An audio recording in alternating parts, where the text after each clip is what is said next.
Dr Gabor Maté made global headlines earlier this year when he appeared in an interview with Prince Harry. The renowned trauma expert spoke with the Duke of Sussex about the importance of healing in an interview to promote Harry's memoir. Well, more recently, Dr Maté has been winning plaudits for his take on the Israel-Hamas war. He's an infant survivor of the Holocaust and has been outspoken about both the atrocities of October the 7th and Israel's response. And Dr Gabor Maté joins me now. Dr Maté, thank you very much indeed for joining me, and thank you for your patience. I know you've been sitting there listening to the interview I just conducted with this poor woman whose parents were both kidnapped. One has been returned, one hasn't yet. First of all, what was your response to that interview?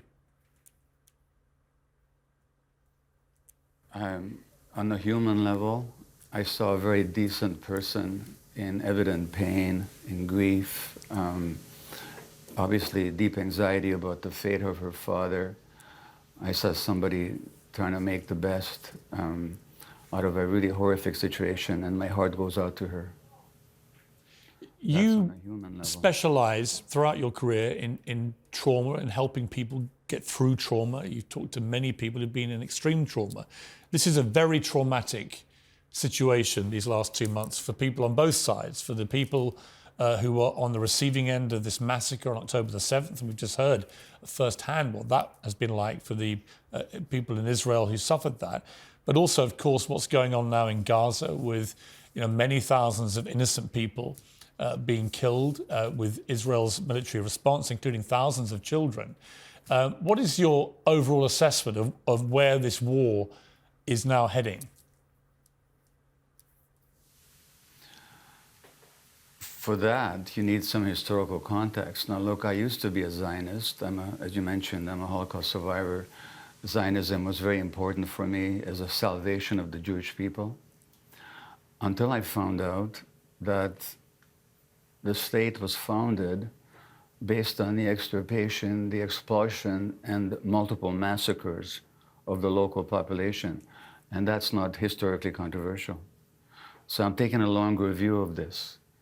And I'm saying that the present situation cannot be understood without looking at the historical context, and nor can we move forward if the present occupation and the suppression of the Palestinians continue. So Sharon, your previous guest, talked about the fragile coexistence. There was no coexistence. There was oppression, periodic massacres, land occupation in the West Bank, the continuous expulsion of the population from their homes. I visited the occupied territories 3 times now. The first time, back during the first Intifada, Piers, I cried every day for 2 weeks at what I saw. So this cannot go on. And I saw the news about the Elgin marbles being returned, and how you changed your mind about that. Well, how about returning the land that's been stolen from the Palestinians? I'm not talking about the state of Israel. I'm not talking about 1948. I'm talking about since 67 and what's going on right now.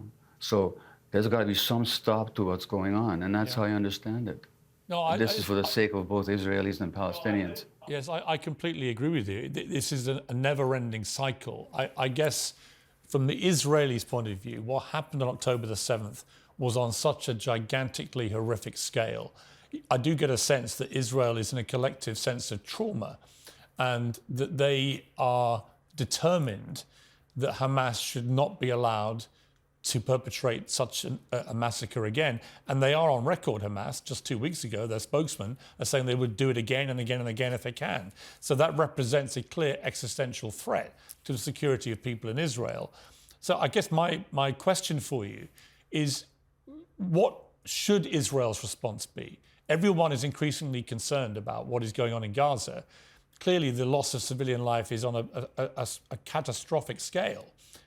Nobody thinks this is right, but at the same time, I think many would share my view that Israel has a right to defend itself. The question is, how do they do that appropriately, and how do they get rid of Hamas, if indeed you think they should get rid of Hamas? Well, you're raising many questions, and many fair questions. Now, look, I live in Canada, where this country was founded on the suppression and the erasure of the indigenous population and the utter denial of their narrative. And in Canada, for example, there are horrendous residential schools where a few decades ago, if a native child spoke their tribal language, they'd have a pin stuck in their tongue. Now, most Canadians are not aware of that history. Most Israelis are not aware of the history of what the Palestinians have suffered. They don't know that in 1948 there were multiple massacres of large numbers of people by Israeli forces. They don't know the history, the subjective experience of the Palestinians. And in the absence of that knowledge, October 7th would just strike them as another horrific anti-Semitic event. I understand the desire for defense and certainly even the desire for revenge, but that's in the absence of knowing what the Palestinian experience has been. And the Western press, and as in all countries where the local population has been displaced, the majority of the population doesn't know the history or the subjective experience. So if you're asking me how to move forward, let's inform ourselves of the actual experience of both sides, not just one side. And just as you had this wonderful Israeli woman, Sharon here, who spoke with such humanity and such poignancy, you might have some Palestinians on explaining their experience of what it's like for them to live under occupation. And in the absence of that conversation, there's no moving forward. And that's all I'm asking for. I've had a number of Palestinians, including a doctor. Let me say one more thing, sorry. Yeah. Israel's right to defense. Yeah. Yes, Israel has the right to defend itself. Every country does. But Israel has no right to impose an occupation on people. Now look, I was born in Hungary. In 1956, when I was 13, studying for Bar Mitzvah, there was the Great Hungarian Revolution against Soviet occupation. And it was after that revolution that we became refugees and came to Canada. Now, did Russia have the right to defend itself against the Hungarian revolutionaries? You know, so, and mostly when we talk about Israel's right of defense, we're taking isolated Palestinian actions, but we're not saying that this population also has the right to defend against the occupation. I'm not justifying the terrible events of October the 7th. I'm talking in the absence of historical awareness. It all just looks like Israel defending itself. But against whom? Against the population that has been massacring in a number of thousands for 80 years and taking their lands and destroying their homes and jailing their children and torturing them. That's the history. Now, unless we know that, it all looks like this poor little country trying to defend itself. But against whom? Against people it's been occupying and displacing for 80 years. That's the history, as Israeli historians have shown. I don't make this stuff up. I wish it wasn't true. I wish I could believe in the dream of the Jewish state. I love that dream. Except I found out at what price, at what nightmare that imposed on the Palestinians. How do you see this ever getting resolved? It seems so intractable, but then, as I always say, so did the Northern Ireland conflict. That seemed intractable when the IRA were committing terror atrocities, but they eventually did get to peace. Can you see a pathway here to peace, and what does it look like? I can. That's a great question again. Look, you're going to have Nick Kyrgios on later on, the tennis player. I just spent a couple of weeks in Serbia and the former Yugoslavia with another tennis player, Novak Djokovic. They have a foundation that promotes healing and child development and so on. So they asked me to speak throughout the former Yugoslavia. You know what horrific atrocities were committed there just a few decades ago. So I was in Belgrade, I was in Sarajevo, I was in Banja Luka, I was in Ljubljana. They're living together now. There are still issues to be worked out, but the minimum condition is the ending of the occupation and the inhumane siege of Gaza. And international law has to be respected. International law is very clear that this occupation is illegal. That has to be the basis of any future agreement. If that was agreed on, and if Israel could live within the borders that are internationally recognized, I believe peace is possible. Now, we keep talking about the Hamas charter. Did you know that the Likud charter, the ruling party in Israel, excludes a Palestinian entity west of the Jordan River? So let's get rid of both charters. And let's start with the basis of recognition and peace and the ending of this unspeakably brutal occupation. Piers, you have to go there to see it for yourself, as I have. And you would cry every day for 2 weeks as well. I'm under no illusion about what the Palestinian people have had to endure, and I think the oppression of the Palestinian people for decades has been completely shameful. And it shouldn't have been happening. I mean, the mere fact that Israel was able, after October the 7th, to simply turn off the supplies of food and water and fuel and so on into Gaza says it all. That is an occupation. That is a controlling force, controlling whether people eat or have fuel or can heat themselves or feed themselves.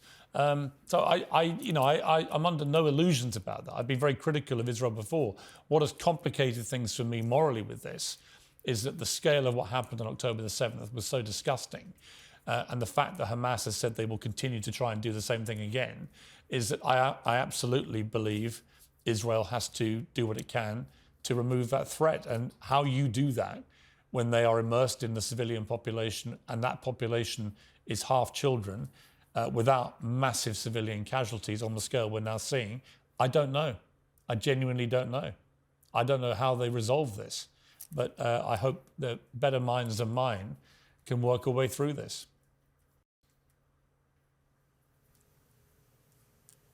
Well, I hope along with you as well. But again, I'm saying that there's no possibility of that until the international community, and particularly Israel's big brothers, the UK and the US, stop supporting its illegal, brutal, inhumane, and rapacious occupation. It can't happen without some pressure. And again, most Israelis are simply not aware. I've been to Israel, talked to people. They have no idea what's happening a few miles away from when they're sitting in Tel Aviv having coffee, and they have no idea, or in Jerusalem, and they have no idea what's happening a few miles away, how those people under occupation are living. And this has been, it's not that they're not capable of being aware, but like most people, they're just not. And I'm saying that unless we fully get the Palestinian experience historically and throughout the decades and into the present moment, we can't possibly understand what's going on here. Now, in 2005, there was a study appeared in the Journal of World Psychiatry looking at traumatized populations under war conditions. The most traumatized children in 2005, this is before Hamas gained power in Palestine and in Gaza, the most traumatized kids were in Gaza. This population has been traumatized severely. Of course, they're full of rage. I'm not justifying anything they did, but I'm saying, what do we expect from this population that's been suppressed and tormented and crucified for decades?